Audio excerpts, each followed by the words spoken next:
Moonlight cast a silvery sheen across the dark waters of Blackwater Bay. Soft waves lapping at barnacled hulks left half-sunk since Stannis Baratheon's failed assault years before. Torches glittered like errant stars atop the city wall, their flames flickering in the salt wind that forever carried the mingled scents of smoke, refuse, and the distant perfumes of Myrish wine. Somewhere behind the battlements, a lone night bell tolled the third hour, its mournful clang echoing along deserted lanes. King's Landing slept fitfully, unaware of how precariously its fate balanced upon the choices of a single sworn sword who had never sought a crown, let alone the Iron Throne. Brienne of Tarth stood upon a narrow stone balcony of Maegor's Holdfast, arms folded across her blue steel breastplate, gaze fixed upon the glimmering horizon. The moon rode high, waxing nearly full, illuminating the jagged crenellations that framed her formidable silhouette. She felt the chill despite the season. Summer's heat had broken only days past, replaced by a restless autumn breeze that whispered of change, of endings, and of reckonings long delayed. Beneath her boots, the ancient stones seemed to hum with the weight of history. Aegon's cruel laughter, Maegor's rage, Baelor's fevered prayers, all echoes stirred anew by the approach of another dawn. The city lay quiet now, but its peace was an illusion. South and west, armies massed. Lord Edric Storm had returned from exile, claiming Baratheon blood and righteous fury. The Reach, fractured by internecine feuds since Mace Tyrell's death, teetered upon rebellion.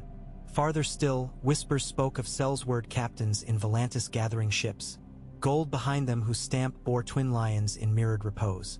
And in the north, Queen Sansa Stark consolidated power, wary of every rumor that spoke of dragons reborn or queens displaced. Westeros was a cut rope fraying strand by strand, and Brienne feared the final snap. She exhaled, slow and deliberate, letting the tension drain from her shoulders.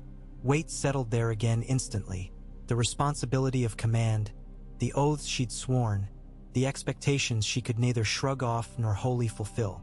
Ser Podrick Payne had been right to urge rest, but sleep eluded her. Whenever she closed her eyes, she saw fires, green and orange both, blossoming across the night like devilish flowers.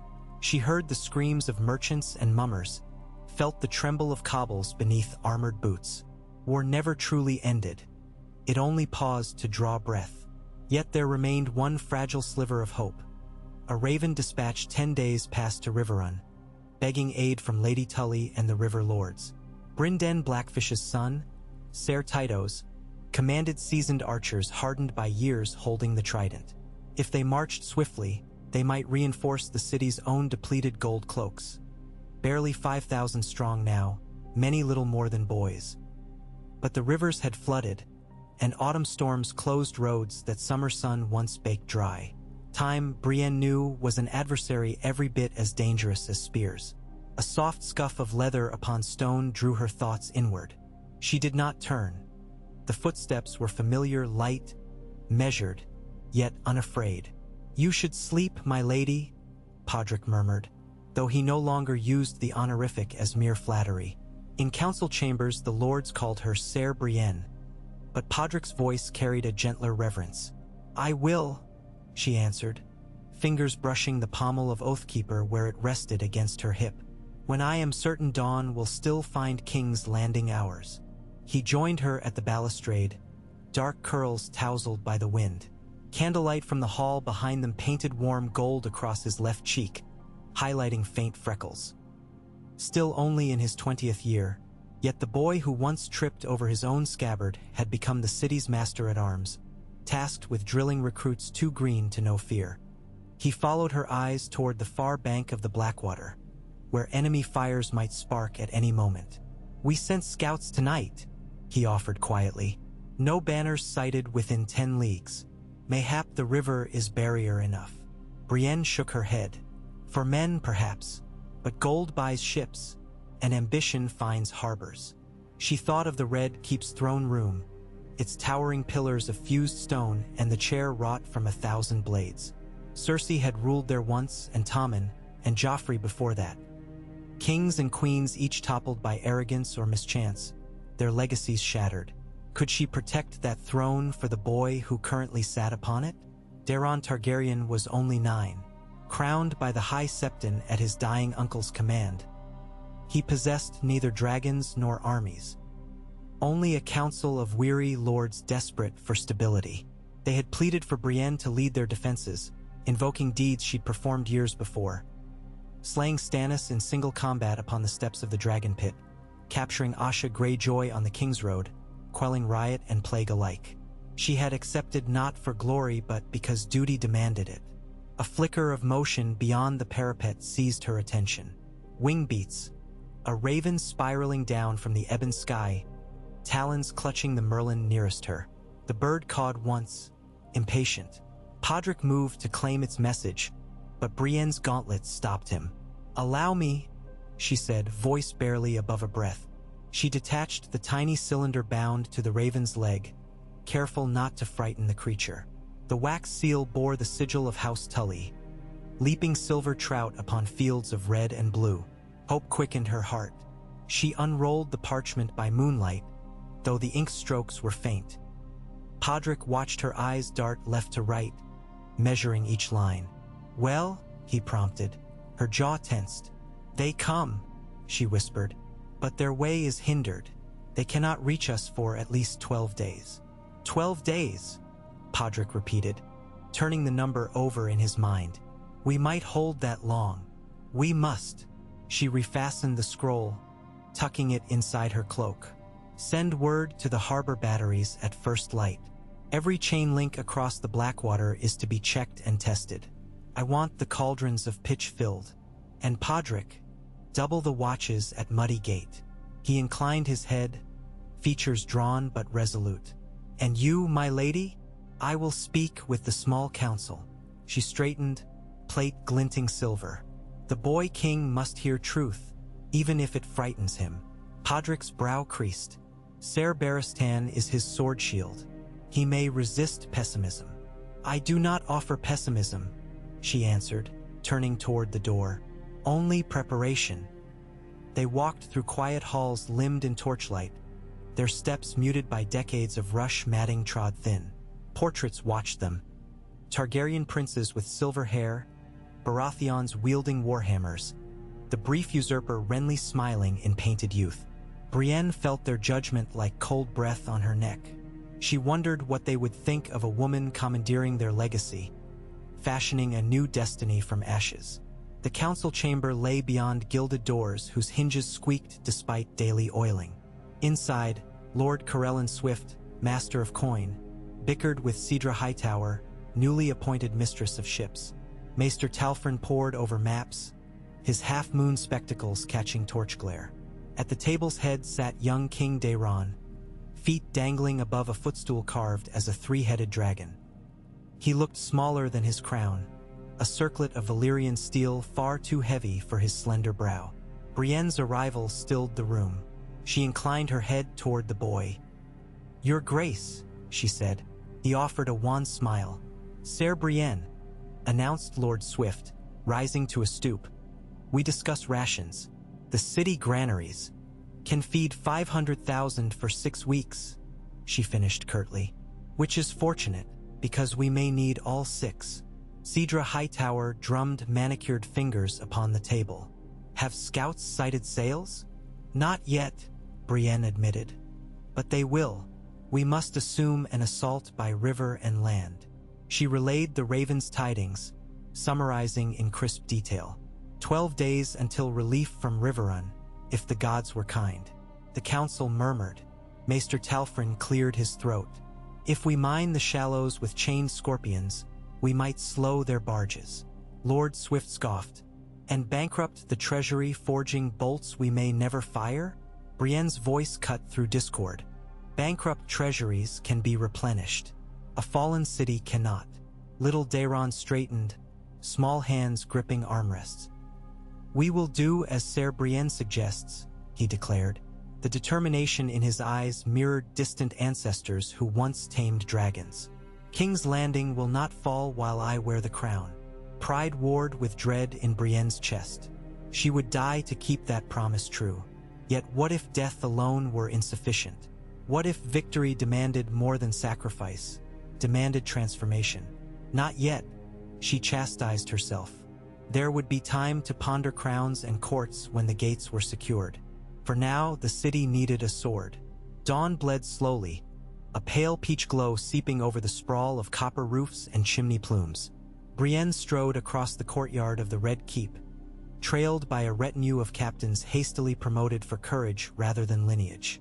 She issued orders with the clarity of a smith's hammer upon iron. Barricades along the river Row. Supply caches beneath September of Baylor's crypts. Citizen militias drilled thrice daily upon the hill of Rainey's.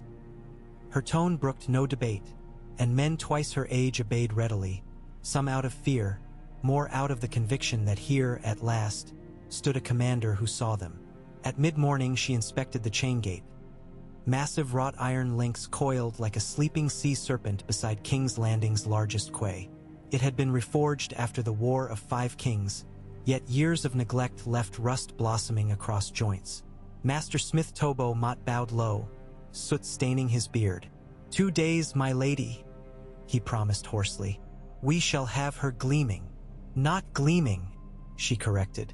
Strong, but she clasped his forearm in gratitude, the gesture startling him into a grin. From there she rode through Flea Bottom's warren, saddle creaking beneath her weight. Starved faces watched from doorways.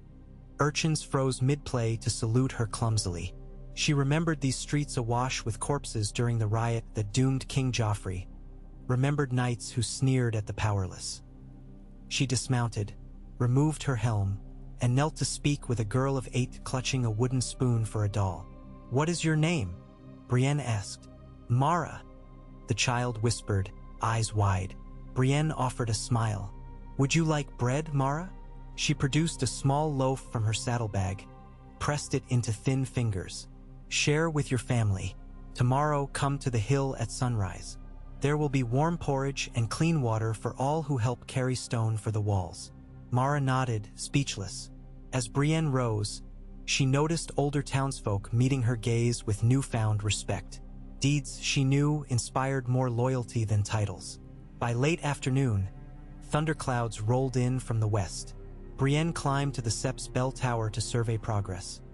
Supply carts trundled along narrow lanes, crossbowmen patrolled ramparts, and the chain across the river shone dull red where rust had been flensed. Yet amidst these encouraging signs, she discerned something ominous. Distant sails upon the horizon, black silhouettes slanting against storm-bruised sky. Prickle crawled her spine. She turned on her heel, boots clanging upon wooden boards. Runners were dispatched. Horns blared from gatehouses. The city drew breath, a collective gasp sharp as steel. That night, the storm broke. Rain sluiced from slate roofs, pooling in alleys. Lightning forked above the Red Keep spires, illuminating the oncoming fleet. A score of galleys bearing banners of crowned stags quartered with fiery hearts. Edric's storm allied with Melisandre's zealots, perhaps, or opportunists drunk on prophecy. Their masts creaked like leviathans. At their fore rode a great warship with sides painted obsidian and a figurehead shaped as a dragon devouring a spear. Firepots glimmered along its decks. Brienne stood upon the ramparts with Ser Loras Tyrell, newly returned from Highgarden exile, scars lacing his cheek where wildfire once kissed him. He had pledged blade and banner to her cause, seeking redemption beneath her command. They exchanged a glance wordless yet profound. The battle would begin before sunrise.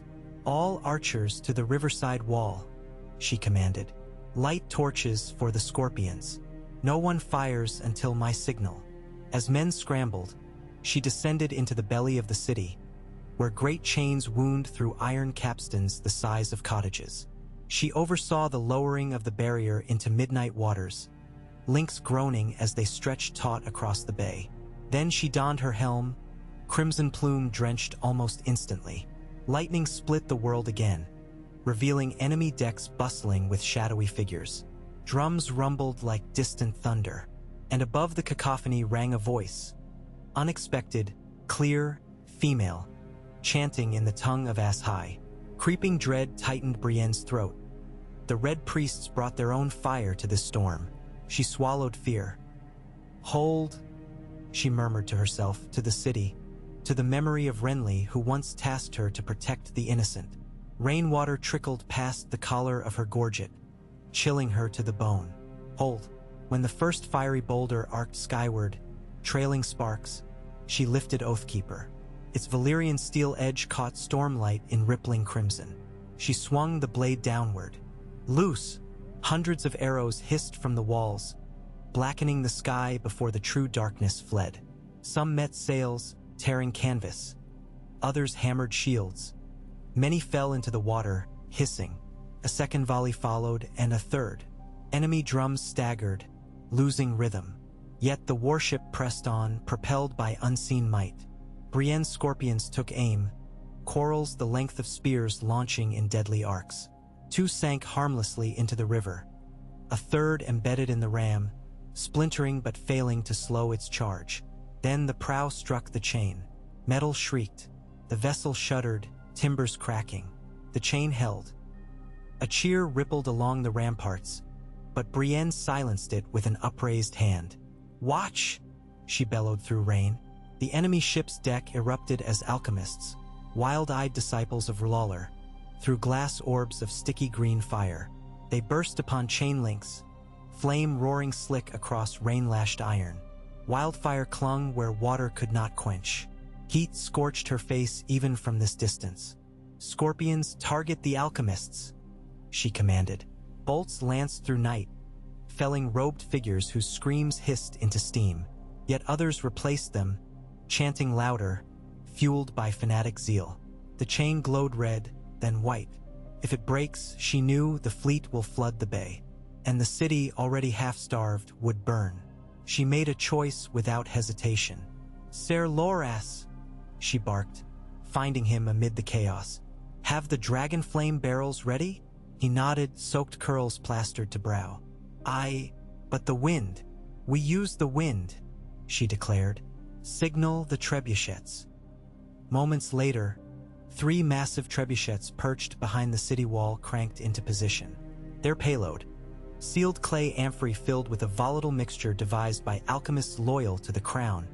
Dragonflame, hotter than wildfire but less prone to uncontrolled spread. At Brienne's order, they launched. The first 2 sailed wide, splashing into river where they erupted in columns of blue-white fire that turned rain to steam. The third struck the enemy warship just below the mainmast. A thunderous boom shook stone and marrow alike. Blue fire engulfed the deck, devouring wood and flesh with equal hunger. The chants of R'hllor faltered into shrieks. And then, miracle of fury or fortune, the chain, though molten, held fast. The crippled flagship ground to a halt, blocking passage for those behind.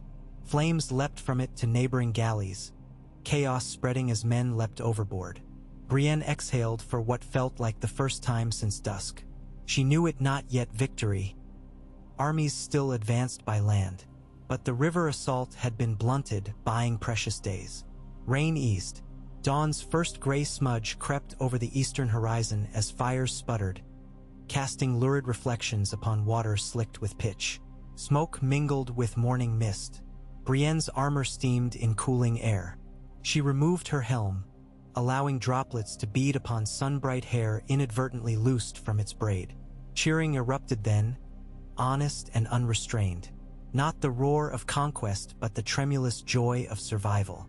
Small folk emerged from warrens, hugging one another. Gold cloaks beat spear hafts against shields. Above, on ramparts, Ser Loras clasped her shoulder. "You saved us," he said, voice rough. She met his eyes. Only this hour. She surveyed the shattered hulks drifting ablaze. War is not so easily turned aside. Yet even she could not stifle a spark of pride. She had faced the storm and endured. As she watched the rising sun paint clouds bloody gold, a quiet thought took root. What more might she accomplish, if duty asked? 3 days of uneasy calm followed. Brienne slept little, patrolling walls at moonrise, drilling militia at noon. Ravens arrived hourly, reports of raiders harrying the Gold Road, rumors of an alliance between Edric Storm and houses still sworn to Gendry Baratheon. Behind closed doors, the small council debated whether to parley. Brienne advised caution. Negotiate from strength or not at all. Lord Swift fretted over coin. Lady Hightower pressed for naval raids. Through every argument, young King Daeron watched Brienne, weighing possibilities none dared speak aloud. On the fourth day, scouts returned with dire news. 20,000 men under Lord Edric encamped at Hollow Hill, 2 days' march from King's Landing. Among them marched hundreds of red priests wielding wildfire grenades, their faith unshaken by the Bay defeat.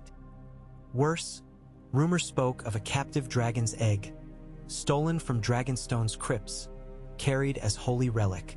Brienne convened her generals. Maps unrolled, stones marking forces. They mean to breach the Rose Road Gate, she predicted. Its walls are weakest since the quake. Ser Jorah Mormont, recently pardoned, growled, "We seal it with rubble." "We might," Brienne said, "if we had stone." But the Stormland's tremors collapsed every quarry within reach. "No, we meet them outside the wall," gasped. Cedra Hightower protested. "Open battle favors their numbers. Not if terrain favors us."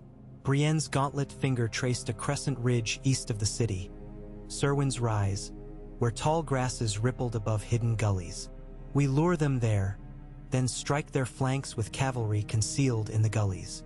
Ser Loras nodded slowly, envisioning the maneuver. "Risky," he admitted, "but bold." Lord Swift spread trembling hands. "And if we fail? Then King's Landing burns." Brienne's gaze hardened. "But if we succeed, we break their spirit. They will not assault stone after tasting defeat on open field." King Daeron stood. Though short, his voice carried. "We ride at dawn." Thus plans were laid, messengers dispatched. The city's knights, only 800, would lead charges. Militias formed pike squares. Archers from the Kingswood provided arrow volleys. Brienne herself would command the left wing with Ser Loras. Podrick would anchor the center, Oathkeeper's sister blade, Giftbringer, at his hip. Ser Jorah would hold reserve cavalry. That night, Brienne knelt before the painted table in her chamber, a relic once belonging to Stannis. She did not pray to the Seven. Faith had given her little but scorn. Yet she closed her eyes and remembered those she'd lost. Renly, Catelyn, Jaime. Each ghost lent her strength. "I will finish your work," she whispered, voice cracking. Morning was born in crimson. As the host assembled upon Cerwyn's Rise, fog clung to hollows like woven silk, obscuring pits dug in haste. Brienne rode along ranks, helm under her arm. She spoke not grand speeches but simple truths. Hold the line, trust your neighbor, remember your homes. Men and women alike drew courage from her sincerity. When she donned her helm, its dogmouth visor gilded by first light, a hush fell, an almost religious awe. Trumpets sounded beyond the ridge. The enemy emerged, a tide of spears glinting, banners snapping. At their center rode Edric Storm, bastard of Robert Baratheon, black hair whipping. At his right side strode Melisandre of Ashai, scarlet robes billowing, eyes ablaze. She cradled something swaddled, an egg mottled green and gold, pulsing faint heat. Brienne drew her sword, raising it high. Sunlight kissed Valyrian steel, sending a flare skyward like a beacon. The battle began.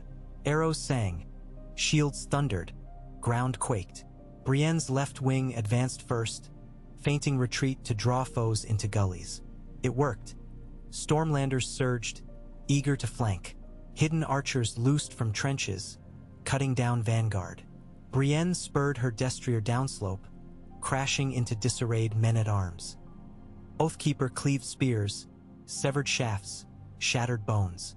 She fought with calm ferocity, each strike measured, eyes bright with purpose, not rage. Midfield, Podrick's pike squares held firm, bristling like hedgehogs. Red priests hurled fire orbs. Many burst against raised pavises, flames guttering on damp canvas. But some found gaps, engulfing pikes and flesh. Screams rose. Podrick rallied, slashing through crimson hung smoke, twin blades spinning. On the right, Ser Loras's cavalry burst from concealment, lances tearing into flank. Horses shrieked. Men fell, banners toppled. Chaos cascaded through Stormlander line. Brienne saw victory shimmer within reach. Then she beheld Melisandre at ridge crest, chanting louder. The dragon egg in her arms cracked, fissures glowing orange.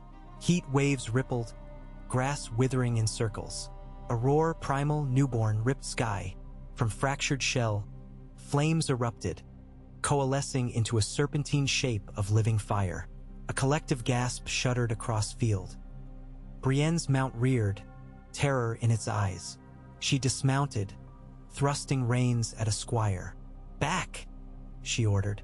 The fire WRM lashed tail of molten embers, igniting arrow-littered grass. It lunged toward Brienne's line, mouth gaping a furnace blast. Pikes melted, shields buckled, men fled. Brienne planted Oathkeeper in soil, drawing a small glass vial from pouch, gift from Archmaester Torrin. Wildfire neutralizer crafted using rare salts. She had hoped never to use it. Now she flung vial at the creature's heart. It shattered. A gust of sparkling dust billowed. Flames dimmed, flickered, then collapsed inward, the WRM shrieking as if alive. It imploded into ash. Melisandre screamed, eyes blazing. She strode toward Brienne, hands weaving crimson sigils. Flames spiraled from her palms, until an arrow sprouted in her chest. Ser Loras, one knee to ground, notched a second shaft. The priestess staggered, disbelief eclipsing fury, and fell. A hush rolled across battlefield. The Stormlander advance faltered, their symbol of divine favor extinguished. Edric Storm shouted orders, but panic infected ranks. Brienne seized the moment. "Forward!" she roared, voice ringing silver. Soldiers rallied, surging, and the enemy line crumpled. By dusk, the field belonged to the crown. Thousands lay dead. Smoke drifted in ribbons. Crows circled. Brienne walked among wounded, blood-smearing boots. She offered water flasks, broke swords into plowshares for survivors. She found Edric Storm kneeling, gauntlets discarded, tears tracking grime. She extended mercy, a place in the night's watch. He accepted with bowed head. Returning to King's Landing, the victors marched through Gate of the Gods beneath lantern-strewn battlements. Crowds filled streets, voices thundering her name. Flowers rained upon her helm. In the Red Keep's throne room, King Daeron awaited, small shoulders stiff with solemnity. As Brienne knelt, he descended steps to place his crown upon a velvet pillow. "Ser Brienne of Tarth," he began, voice tremulous but resolute. "All the realm knows who truly saved my city and throne." He lifted the circlet between slender hands. "I am but a boy, and the land bleeds. Will you guide Westeros until I come of age?" Gasps echoed. Brienne's pulse thundered. She looked into Daeron's earnest eyes, then across assembled lords. Some fearful, some hopeful. Memory swept her. Insults endured in tourneys, oaths sworn in quiet corridors, promises to protect. The Iron Throne loomed, blades dull in fading light. "I will guide," she said slowly, "if the realm wills it." She rose, turning to face nobility and small folk both. "Not as conqueror, but as protector. My rule shall be measured not in dragons or coin, but in justice."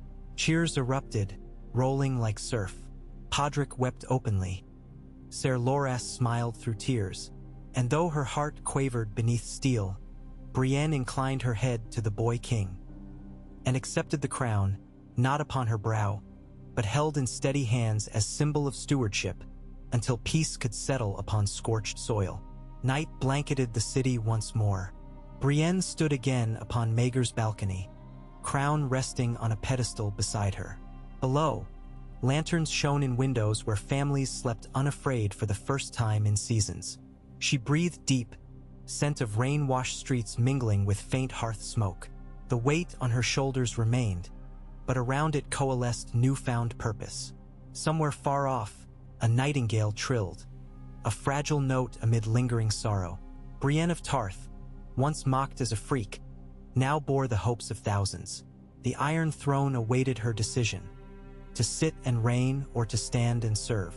She reached a hand toward the balcony rail and felt cool stone beneath her palm. Solid, enduring. "We will rebuild," she whispered to the wind, to lost friends, to unborn generations. "We will be better." Far below, bells began to ring. Slow, deep peals that spoke neither of mourning nor alarm, but of possibility.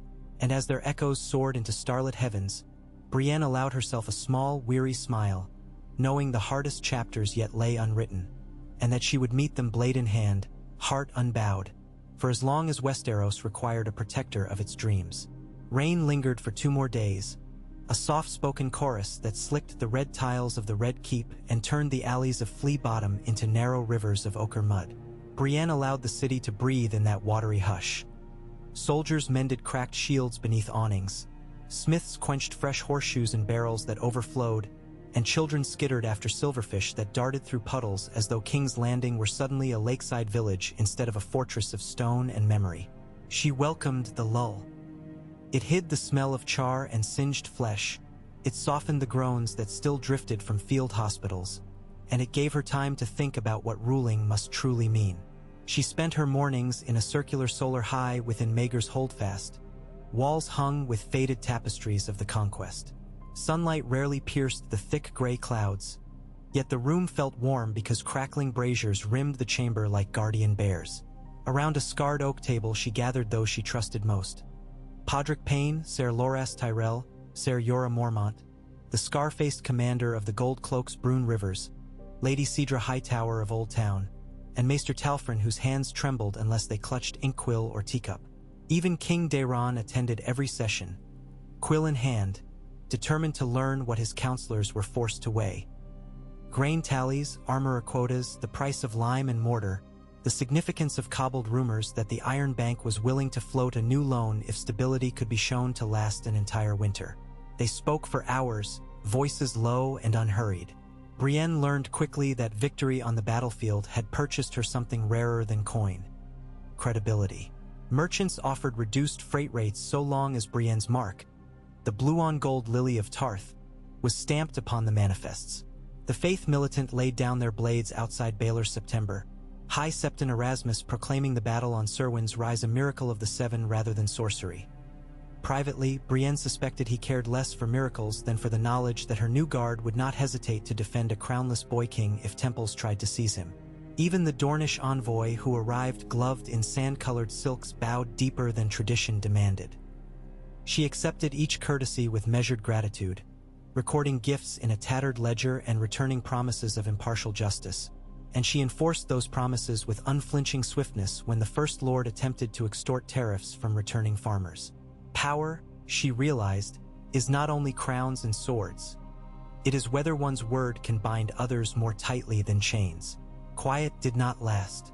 On the 10th morning since Edric Storm's defeat, ravens arrived from the Vale.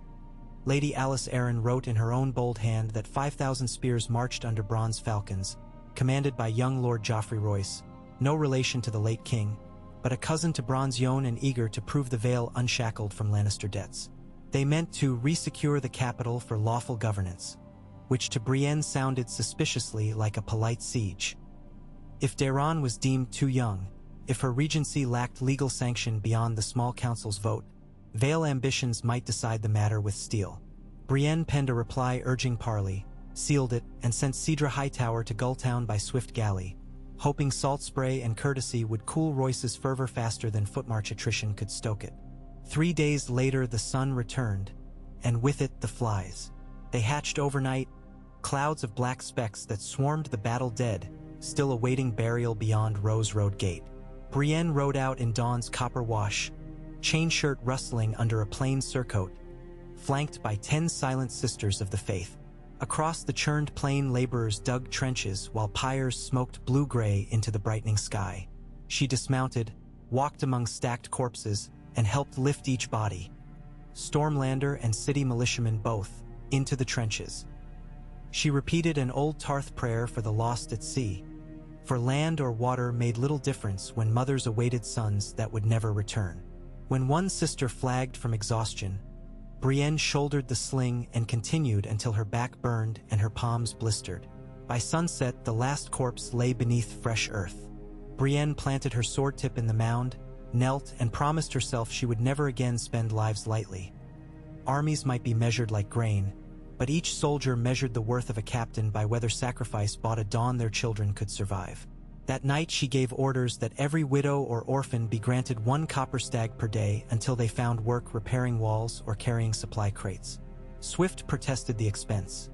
She answered by waiving half the interest on the crown's debt to House Swift, reminding him that virtue and profit occasionally shared a road. He grew quiet and the coppers flowed. King's Landing healed slowly. Tanners returned to their vats, bakers to their ovens, and the street of silk once more flickered scarlet lanterns after dark. But shadows lengthened in corners Brienne could not patrol. Gold cloak patrols found footpads wearing leaping trout badges, sworn to House Tully yet thieving under guise of war reparations. A seed of discord she suspected was sown by someone who wanted the Riverlands blamed for city unrest.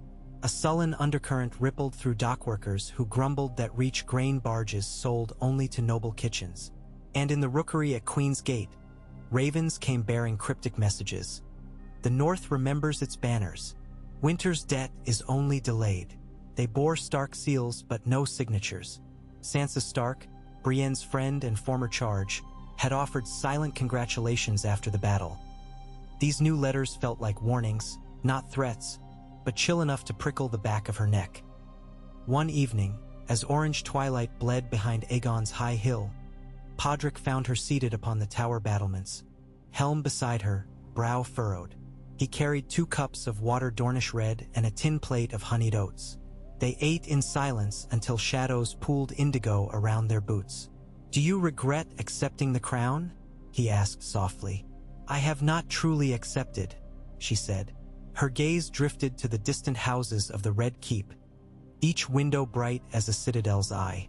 "It remains on its pillow where Daeron placed it. I am no queen. You are what the city calls you," Podrick countered. He gestured to the harbor where lanterns bobbed aboard trader cogs. They spelled letters upon waves. B-R-I as captains signaled for docking order. "Out there they already name you the Maid Queen." Brienne snorted. "Ah yes. Queens are crowned. Queens wear silk and hold courts. Maid Queen, Night Queen, names matter less than deeds.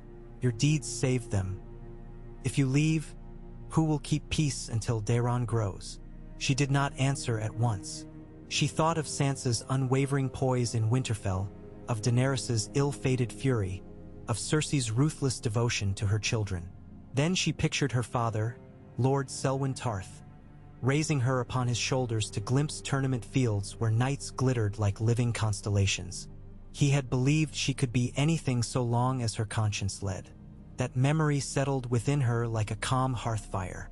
"I will remain," she said finally. "I will serve until the realm calls me back to the waves."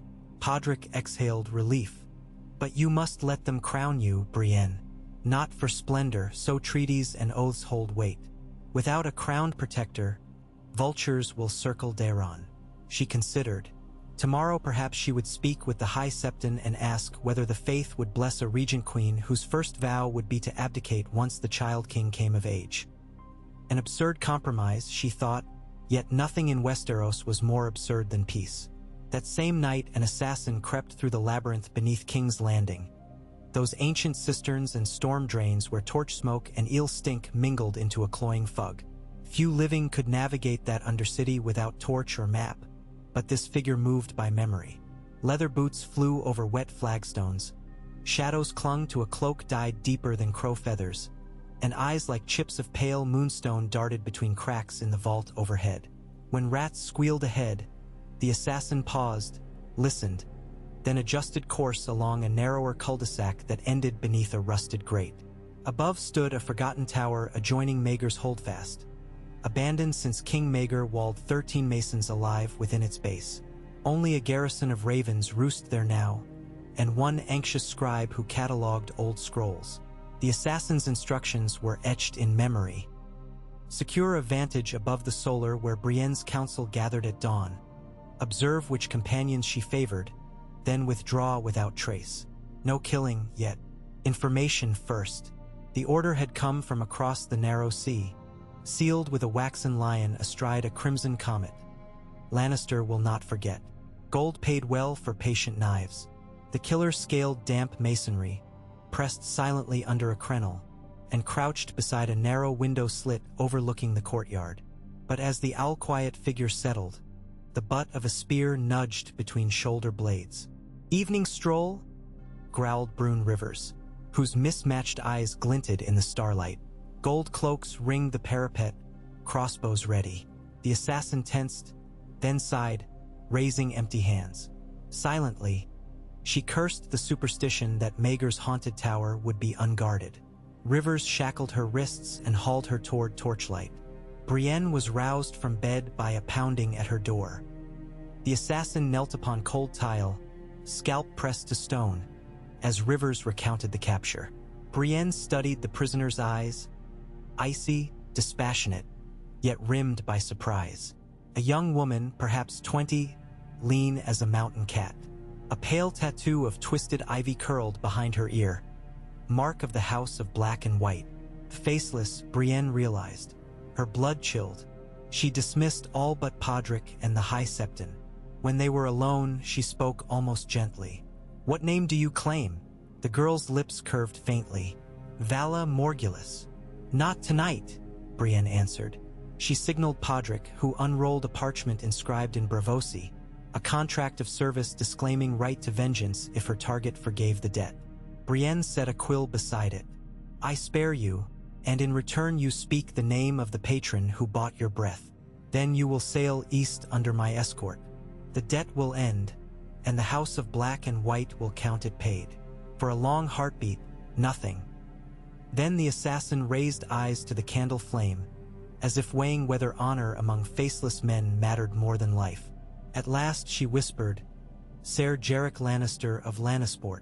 Podrick's quill scratched, and the girl signed no one. Brienne lodged her in a guarded cabin on a Myrish cog by dawn's first gull, with 40 dragons pressed into her palm for new beginnings. She doubted she would ever see that pale face again, yet she felt a ripple shift through fate. A blood feud turned aside as lightly as a candle snuffed before it burned a curtain. News of the attempt spread anyway. Rumors grow wings. Rather than conceal, Brienne spoke openly from the steps of the Red Keep at midday, recounting every detail. She praised Brune Rivers, explained the House of Black and White's code, and declared that vengeance would not steer her rule.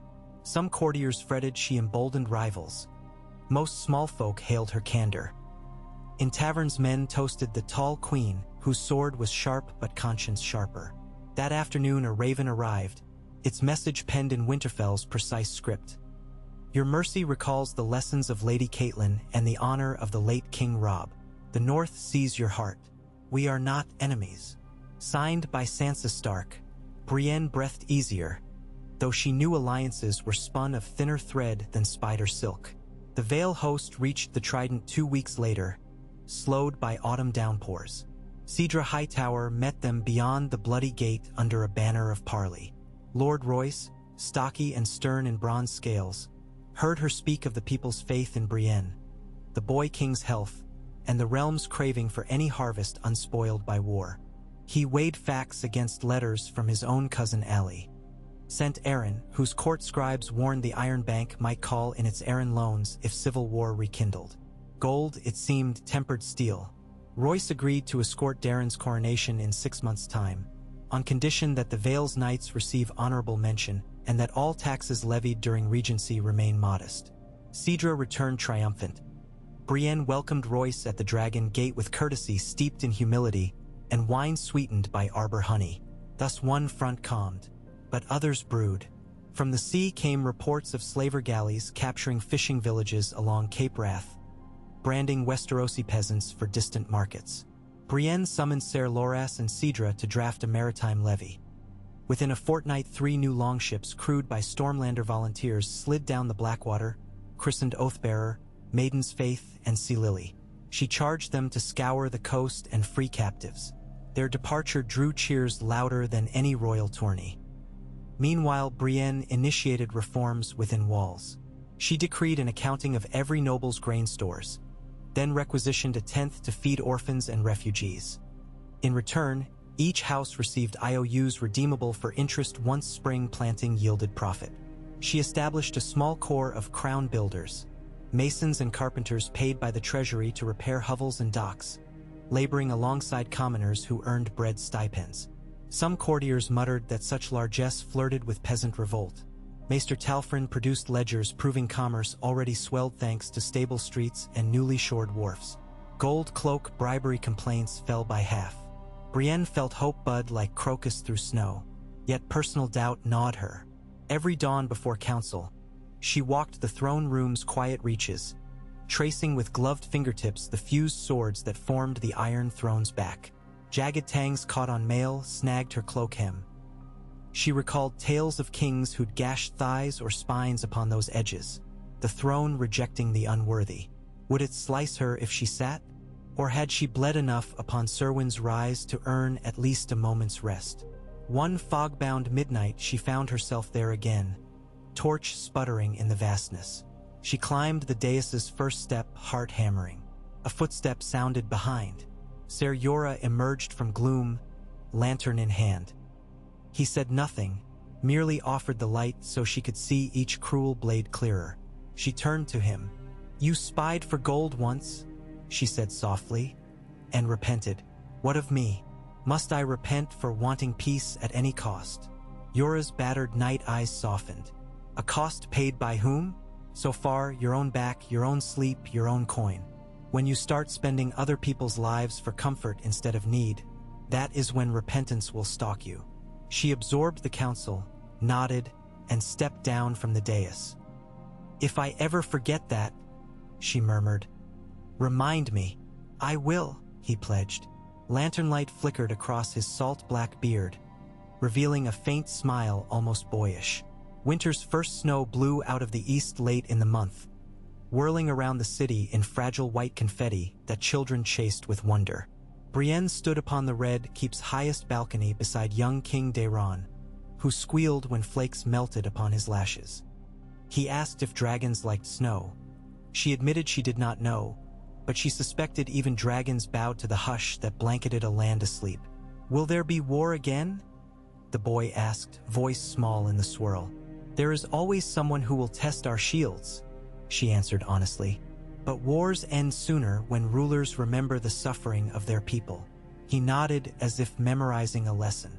Then he looked up and said, "Will you be my hand until I am grown?" The request weighed heavier than the Iron Throne. Yet she realized this was the shape her guardianship must take. Formal duty, bound by law rather than rumor. She knelt upon one knee. "If you command it, your grace, I shall serve as your hand, for as long as you see fit." Snow dusted her pauldrons like frost upon ironweed. Daeron touched her helm, and in that moment she felt both knight and steward, protector and student, all roles braided. The coronation of the hand of the king was a simpler affair than any royal crowning, though the September of Baelor rang with hymns. High Septon Erasmus sprinkled holy oil upon her brow. Maester Talfrin bound a white silk band embroidered with the orb and scepter sigil around her sword arm. She vowed to be voice, eyes, and will of the king until such a time as he claimed those faculties himself. The ceremony ended with her remaining kneeling while Daeron seated himself upon the Iron Throne for the first time since his uncle's death. As he settled among swords, Brienne held her breath. No blade pierced him.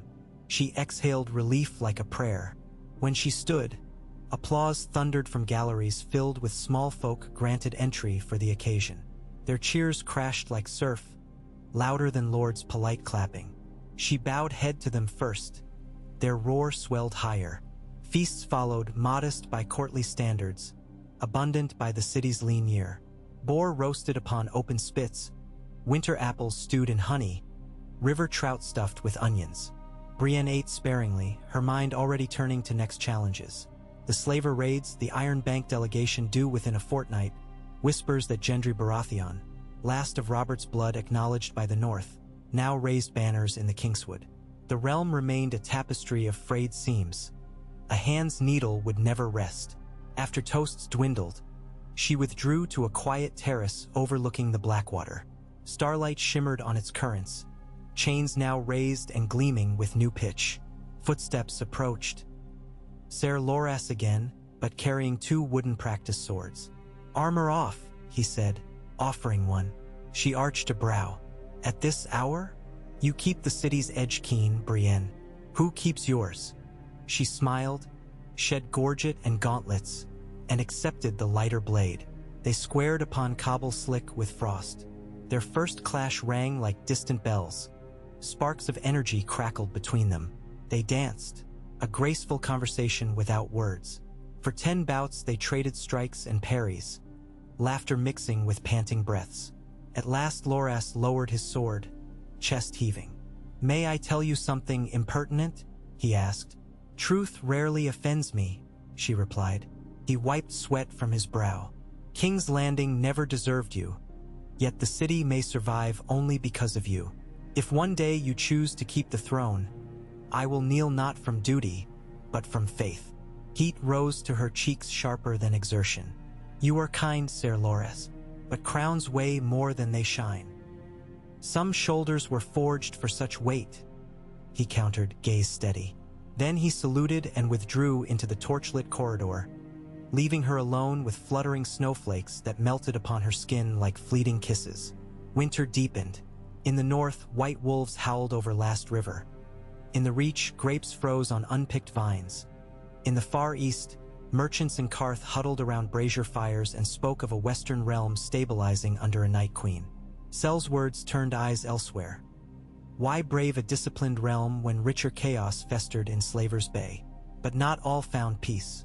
In shadowed halls of Casterly Rock, Jarek Lannister raged that his hired assassin had vanished. He sent letters across oceans seeking darker talents. The lion's roar might be muted, but its claws regrew. Brienne knew none of that yet.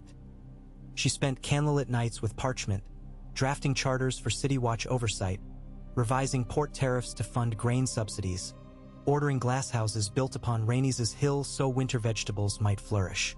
She corresponded with Sansa about prisoner exchanges and with Jon Royce about lending spearwives to patrol mountain passes where bandits starved. She escorted Daeron to orphanages and smithies, teaching him how to listen before deciding. When he stumbled over a homeless veteran's missing foot, she crouched and bade the boy look into scar-rimmed eyes to learn that thrones were built on men's broken bodies. Some nights she dreamed of Tarth, though, of moonlit surf, of tower windows thrown open to salty breeze, of her father's voice praising her new bladework stance. She would wake with tears on cheeks, missing the lullaby hush of waves.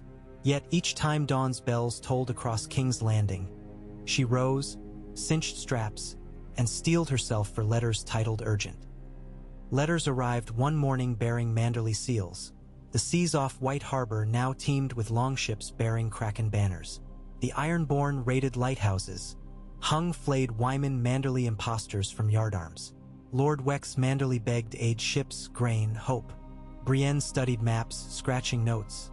The crown builders learned carpentry. Why not teach shipwright craft? She penned orders for cedar logs imported from Storm's End forests, directed Cedra to hire master shipwrights from Bravos, and promised the first cutter to White Harbor by spring's end.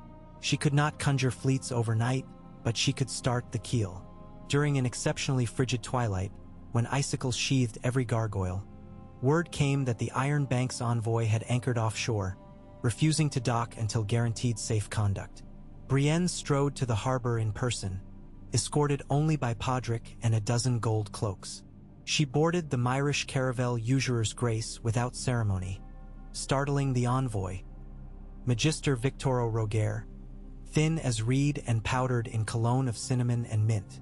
In the cramped captain's cabin they negotiated 6 hours, numbers scribbled, interest recalculated, collateral pledged, toll revenue from Duskendale, fines levied against poachers in Crownland's woods, half the profits of new crown builders' workshops. Roger tried to include the dragon egg recovered from Melisandre's corpse. She refused, claiming it for the Citadel's study. At dawn they clasped wrists. The Iron Bank would lend 30 tons of silver in exchange for a decade's steady payments. Her signature sealed, she leaned back exhausted yet triumphant. Coin to rebuild wharfs and feed the poor until harvest. Victoro poured spiced arbor wine. He raised a cup. "Most rulers bargain from desperation," he said, eyes glinting. "You bargain from vision. A safe bet is sweeter than conquest." She smiled wanly. "Sweeter to lick than to swallow, Magister. The Iron Bank will have its due. And Westeros will have its Maid Queen," he replied, bowing. When she disembarked, dockworkers paused mid-rope coil to cheer. Word traveled faster than gulls. Coin for wages, orders for sales, hope for a winter that suddenly felt endurable. The Iron Throne remained empty in her chambers, its jagged silhouette haunting torchlit corridors like a slumbering dragon. High Septon Erasmus pressed daily that she accept coronation. The small council drafted oaths. Even Sansa wrote, "A crown may help unite hearts distant from your sword." Yet Brienne delayed. She wanted the people to call for it first. That call came one bitter evening when a wildfire accident toppled a tenement near the Dragon Pit. Flames leaping roof to roof faster than buckets could douse. Brienne raced into the inferno with gold cloaks and volunteers, water sloshing from wooden pails, smoke choking throats. She threw herself up crumbling staircases, braced rafters while children crawled to daylight, carried a blind grandmother upon her back. When at last the fire died at dawn, she emerged soot-blackened, hair singed, surcoat scorched. Thousands lined the street, silent. A crippled veteran began clapping, slow, rhythmic. Others joined until thunderous applause rolled between charred walls. Voices took up a chant, "Brienne, Brienne, Brienne." Then seamlessly they shifted, "Queen, Queen, Queen." Firelight reflected in her tears. Emberglow born of gratitude, not pain.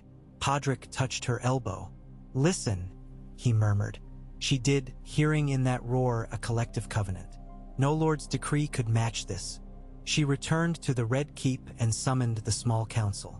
With calm determination she announced that on the first full moon of spring she would sit the Iron Throne, not as usurper or placeholder, but as Queen Protector until Darren's 16th name day. On that date she would abdicate, kneel, and serve as Queensguard if he wished. Every councillor signed the royal charter. Maester Talfrin affixed the great wax seal before sunrise. High Septon Erasmus prepared coronation rites stripped of extravagance. No rubies, no tourney, just sworn oaths beneath crystal chandeliers while city bells rang. Spring's first thaw arrived upon an unfettered breeze scented faintly of orange blossoms from distant Dorne orchards. Snow retreated into gutters, revealing crocus petals of indigo and white between cobbles. The coronation gathered bishop, baker, and bannermen alike before the September of Baelor's wide steps. Brienne wore no silk. She donned the same blue steel plate that carried her through Serwyn's Rise, polished bright and etched now with the crowned lily of Tarth upon breast. A simple circlet of Valyrian steel, hammered from meltings of discarded swords, rested upon a crimson pillow. High Septon Erasmus intoned linen-soft verses. Wind tugged his beard. King Daeron, still boyish in crimson doublet, stepped forward holding Oathkeeper. He reversed the blade, presenting hilt across palms. "Humbly I ask," he said, voice clear as spring water, "that you guide my realm until I have strength to guard it myself." Brienne knelt but kept head high. "I vow justice and mercy, steel for the meek, restraint for the proud, and peace for the land." Daeron placed circlet upon her tawny hair. Crowds erupted. She rose, taller than any figure at court, crowned yet unencumbered. Trumpets soared. Doves burst skyward in a flurry of white wings.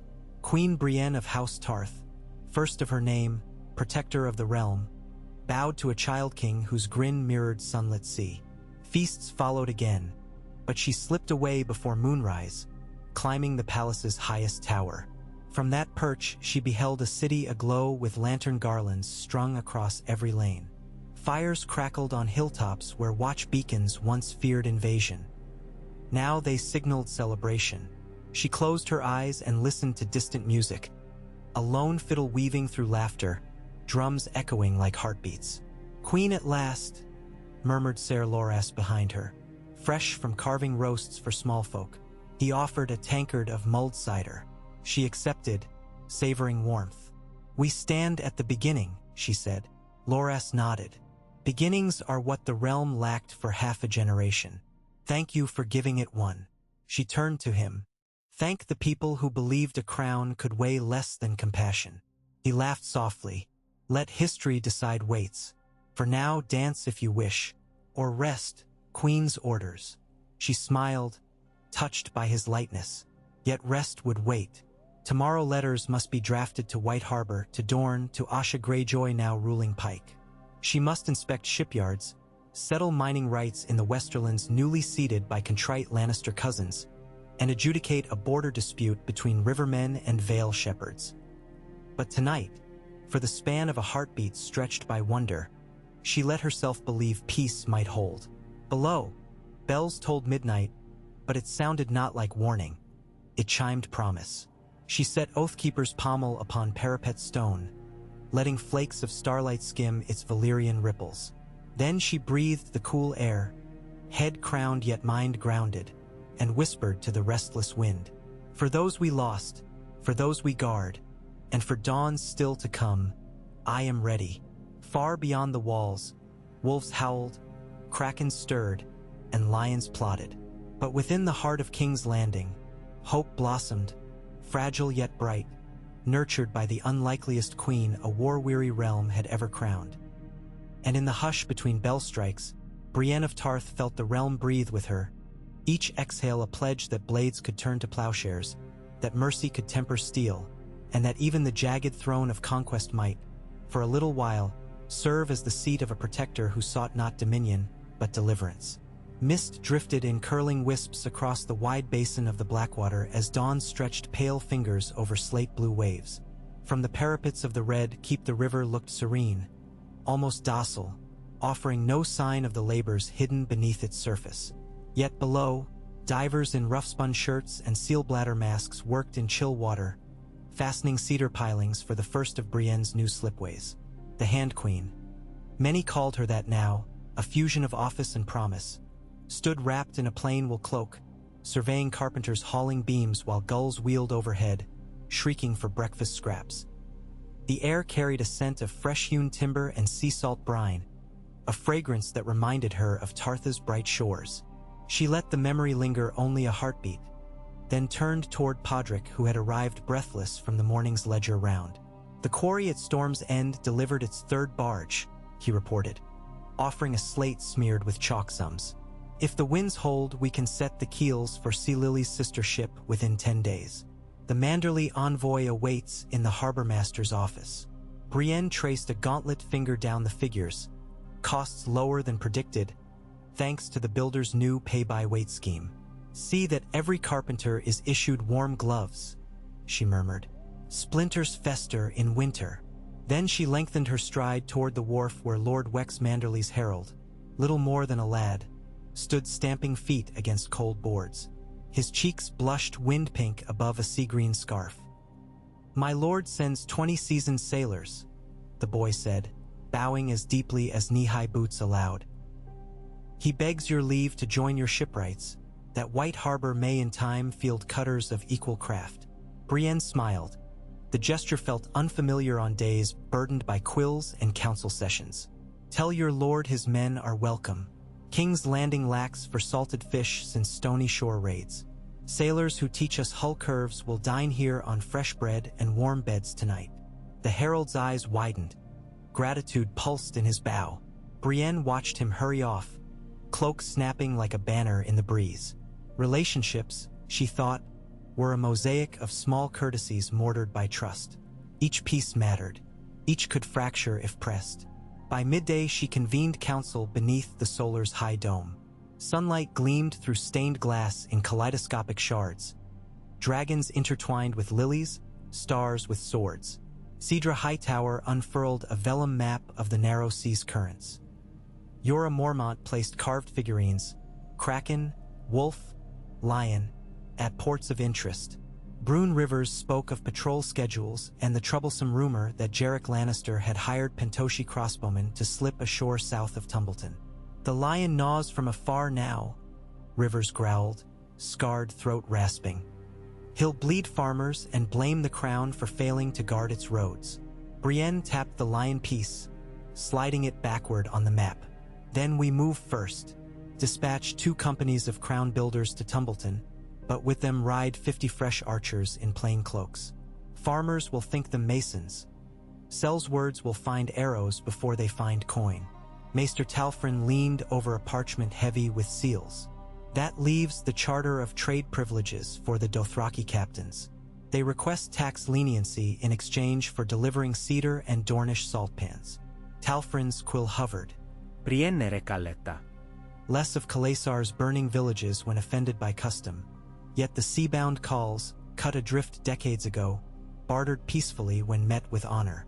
She weighed risk against need. Grant temporary reduction, 1 year. After standard levies apply. Require they tether their horses outside Muddy Gate. City folk panic at hoofbeats.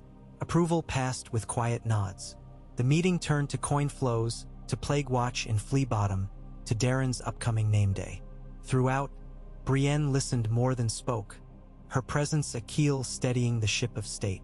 Still, wherever conversation drifted, one eddy tugged at her mind. The Iron Island's shadow. That concern grew when Cedra intercepted a raven from Pike. Scrawled in oily ink, Asha Greyjoy's message was laconic. Ironborn raiding slavers under black sails. Not your war. Stay clear or taste salt sword. The threat felt less menacing than defensive, as though the Ironborn feared Brienne more than coveted her coast. Yet slavers flying false banners could still gut villages for profit while sowing blame upon Pike's crest. Brienne refused to let innocents suffer beneath confusion. 2 nights later she met Asha's envoy on neutral ground. The abandoned vigil tower at Cape Wrath, now lit by braziers and ringed by gold cloaks warily eyeing iron-sigilled shields. The envoy, Torwulf Drum, entered the wind-torn hall with swagger, sea salt crusting bronze beard, axe slung over shoulder. But his eyes flicked at every window slit, measuring escape. You carry Queen Greyjoy's words, Brienne said without preamble. Boots planted amid flagstones slick with salt spray. Speak them. Drum spat seawater, perhaps an act of contempt, yet he bowed a fraction. Pike twists no dagger in Cape villagers. Those burns you've seen belong to Volantine slaver scum. They stole a salt wife's boy. Our ships hunt them. Brienne's fingers curled around Oathkeeper's hilt. You cross crown waters unannounced. Sea has no crowns. Drumbaret det. Only tides. She held his gaze. Then ride those tides away from Westeros's shores. My cutters will pursue slavers. Greyjoy aid is welcome, if sworn to spare Westerosi lives and pay restitution for past raids. Refuse, and any iron sails in these waters will burn. Silence thrummed. At last Drum's shoulders slumped a measure. Queen Asha might parley. Send a raven bearing terms. Brienne nodded once. Let us end the need for blades before another widow is made. They parted on cold wind. As she rode back toward the red keep under winter's pinprick stars, she pondered how far trust could stretch between ironborn axes and crowns sworn to protect Greenlands. It might snap, yet she had found iron could temper with heat and patience. The following week her patience faced harsher tests inside the walls. A bread riot flared in Flea Bottom when rumor spread that nobles hoarded flour for Darren's feast. Panic ignited.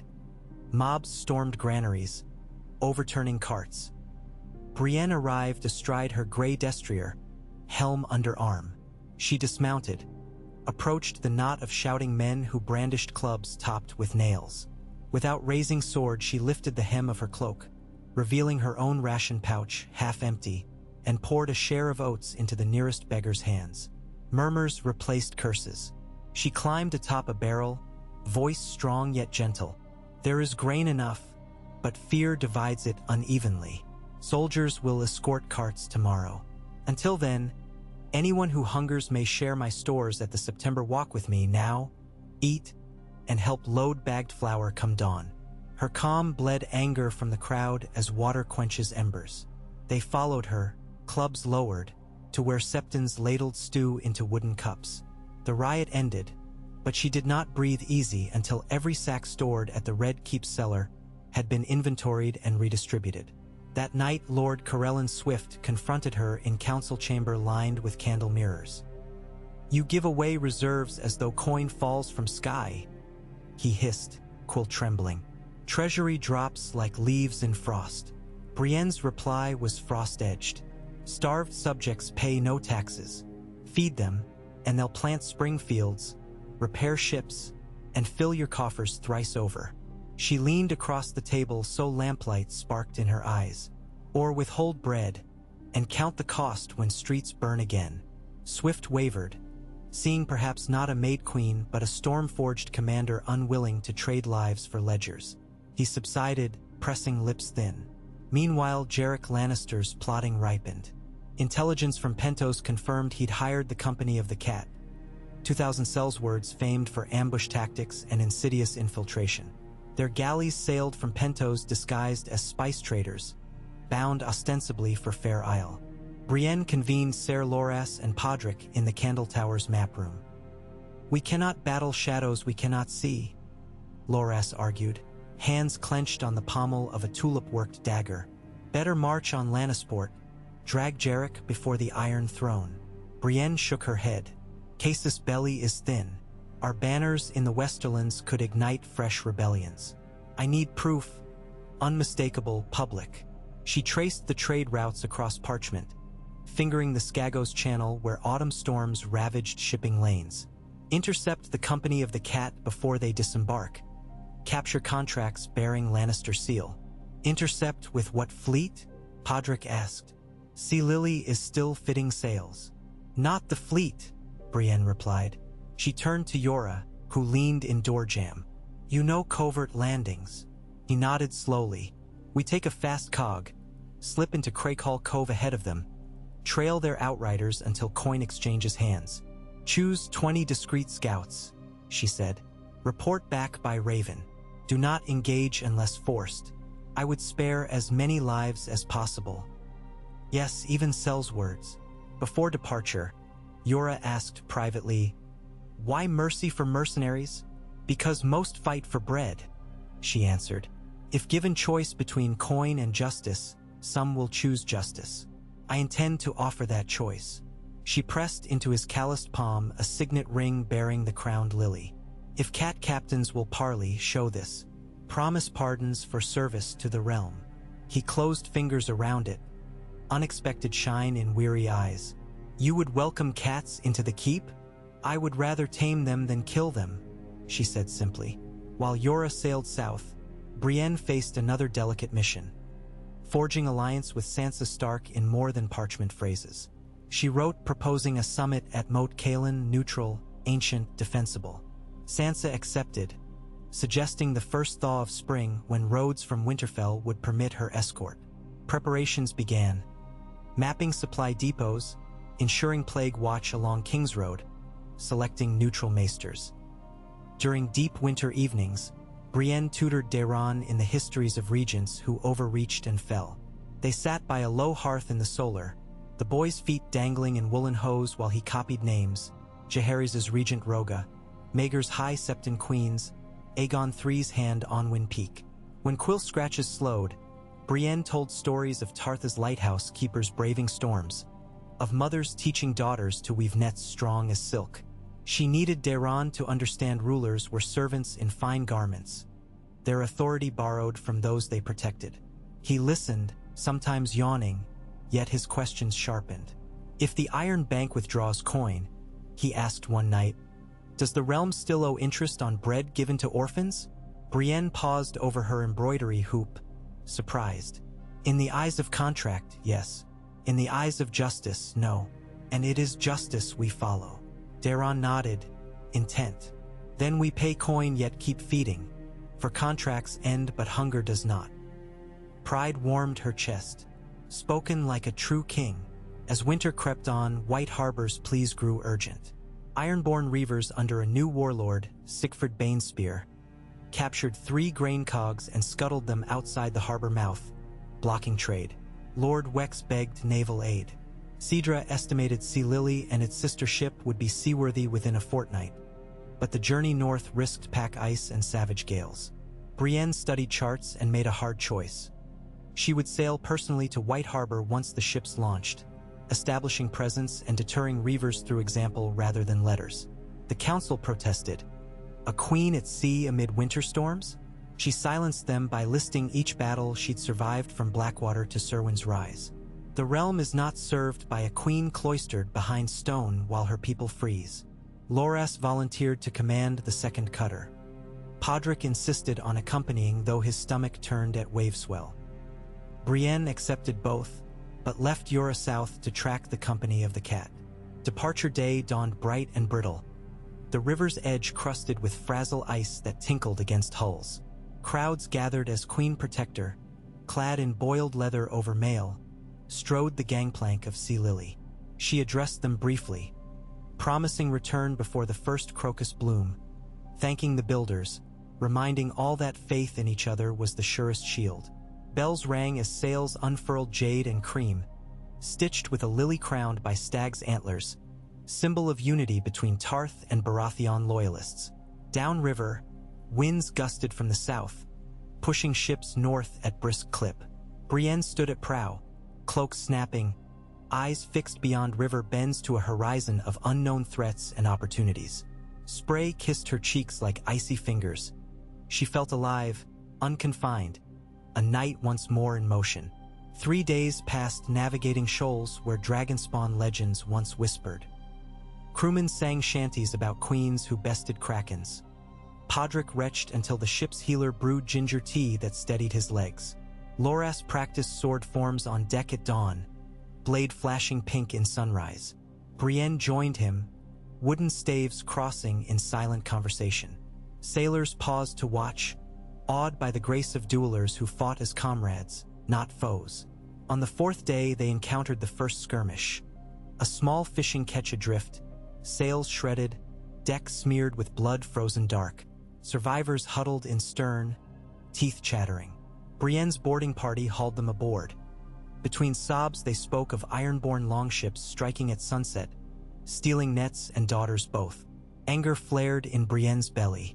She ordered her helmsman to adjust north-northeast, pursuing smoke plumes still visible against low clouds. Near dusk, Sea Lily's lookout spotted silhouettes. 2 longships anchored beside a burning coastal hamlet. Flames licked rooftops, and distant screams carried on wind. Without hesitation, Brienne commanded battle sail. Loras's cutter followed in wedge. Drums pounded, oars flashed. Ironborn scrambled, horns bellowing. They expected easy plunder, not warships bristling with scorpions. As Sea Lily closed, Brienne notched her own bow, Renly's gift long ago. She loosed first arrow, splitting the throat of a raider poised to cut down a fleeing child. Crew cheered. Grappling hooks flew, hulls crashed, and boarding planks slammed onto deck. Brienne surged forward, Oathkeeper gleaming blue in twilight, carving a path. Each parry felt like righteous thunder. Each ironborn felled removed one specter haunting her nightmares of helpless folk. She reached the enemy captain, an immense brute wearing sealskin cloak stitched with finger bones. He swung a hooked axe. She caught handle mid-arc, wrenched it aside, and head-butted him with steel helm. He stumbled. She drove pommel into jaw, then bound wrists with iron chain. Alive captains talked. During cleanup she counted casualties. 5 of hers wounded, 2 gone to the depths.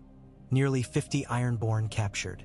Among villagers, casualties higher, but survivors rallied beside her presence, seeing salvation where moments before they saw death. She distributed stored grain, left healers behind, and to each freed captive promised ironborn restitution once negotiations with Asha concluded. They wept thanks over her gauntlet hands. Sea Lily sailed again, towing the longships as prizes. At White Harbor a week later, snow fell thick as goose down.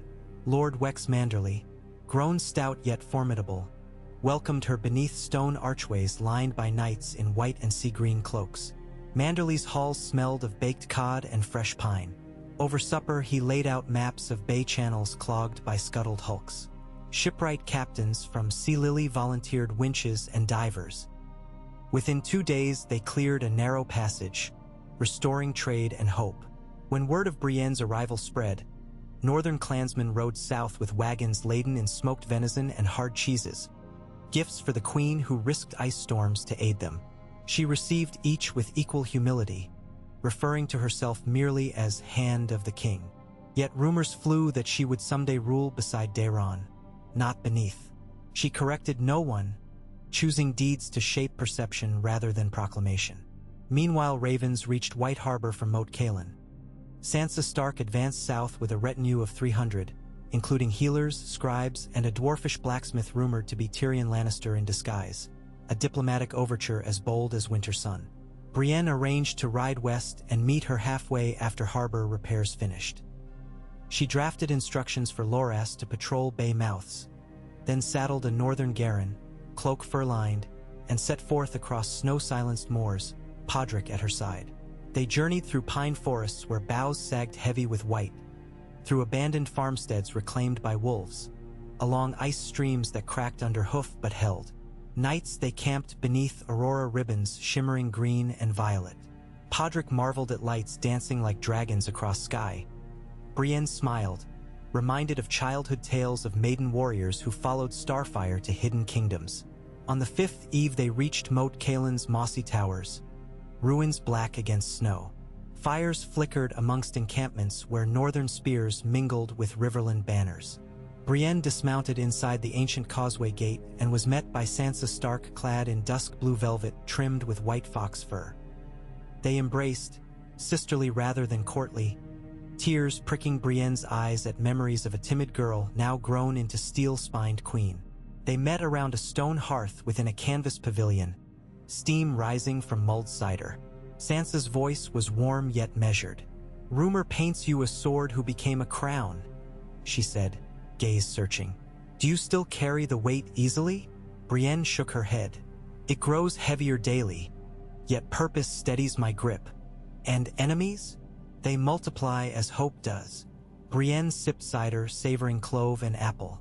"But I find hope swifter." Discussions lasted deep into night. Trade routes reopened via White Harbor, a pledge of northern timber for shipyards, prisoner exchanges including 100 captured Lannister men, joint patrols of the Neck against bandits. Tyrion indeed sat in Sansa's retinue, bearded, hooded, yet unmistakable in wit. He bowed exaggeratedly to Brienne. "You wear power gracefully, like a bear its fur," he quipped. "May history treat you less cruelly than it did good King Aerys." She inclined head. "History is written by those who survive to hold quills. I plan to survive." At dawn they signed the Pact of the Crocus Bloom, named for the first hardy flower stirring beneath melting snow. It bound North and Crown in mutual defense for 5 years, renewable. When trumpets sounded across Moat Cailin signaling unity, ravens took flight bearing wax seals both direwolf and lily-crowned. On ramparts, soldiers cheered. Brienne felt a knot loosen inside her. Another seemed stitched. She returned to White Harbor to find a raven from Yora awaiting. Success. The company of the cat had been shadowed to a hidden cove. Jarek himself slipped ashore in a silk-lined litter, paying golden stags for whispers of seditious plots. Yora had procured copies of contracts with Lannister Signet, along with signatures of 3 cat captains swearing to stand down. He requested writs of safe passage for the sellswords willing to change stripes. Proof in hand, Brienne penned warrants for Jarek's arrest under charges of treason, dispatching them to the Westerlands with the Kingsguard Ser Balonswan and a squadron of knights sworn to Lady Tarly, whose allegiance she'd courted by forgiving interest on estate debts. Jarek might hide behind golden gates but could not shield from realm-wide condemnation once his letters saw daylight. A lion's roar, when echoed in stone halls of justice, became thunderous guilt. Brienne prepared to convene a special tribunal in King's Landing. She had no thirst for execution, banishment to the wall perhaps, but justice must be visible lest other lords wager the kingdom on ambition. The voyage home proved mercifully calm. Sea lilies sliced through aquamarine water under gull cries, holds stuffed with northern timbers and casks of smoked cod gifted by Manderley. Brienne spent mornings sparring Podrick, teaching advanced counters, afternoons reading Darren's letters, tales of palace gardens sprouting snowdrops, of new law courts hearing grievances without bribes. He ended each with, "May I ride north next summer to see the wall of ice?" She smiled, writing back of duty and patience, promising adventure once crops were planted. At dusk she stood alone at stern, watching the silver wake stretch like a quill stroke across open page. Clouds tinted rose, then violet. She thought of every step since Blackwater fires, from despised Brienne the Beauty to Kingsguard loyalist, from solitary quester seeking lost maidens to queen protector forging pacts beyond fear. The journey felt improbable yet inevitable, as though all roads converged upon this moment. Alone with sunset and responsibility heavier than plate. "Your Grace," whispered Loras, appearing with 2 cups of hot rum, "the men wonder if you'll sing tonight. They claim northern cod tastes sweeter with song." Brienne laughed, surprised by the lightness of sound. "If they tolerate a voice honed on battle shouts, gladly." She joined sailors around galley hearth, clapping time while Podrick produced a reed whistle. They sang ballads of Nymeria's 10,000 ships, of Garth Greenhand sowing spring, of maidens who became queens. When her own name entered lyrics, improvised lines praising Brienne of the Lily Crown, she blushed but did not silence them. Let hope ride songs as ships rode wind. King's Landing greeted their return beneath bright banners and early blossoms. Streets shimmered with swept white gravel for the Queen's homecoming. Children released painted sparrows that fluttered around masts. Yet Brienne wasted no hour on ceremony. She marched directly to the Red Keep's Hall of Justice. Scrolls listing Jarrick's crimes rolled beneath her arm. There she found Daeron presiding beside High Septon Erasmus, settling land disputes. He smiled shyly when she entered, relinquishing chair so she might address assembled lords.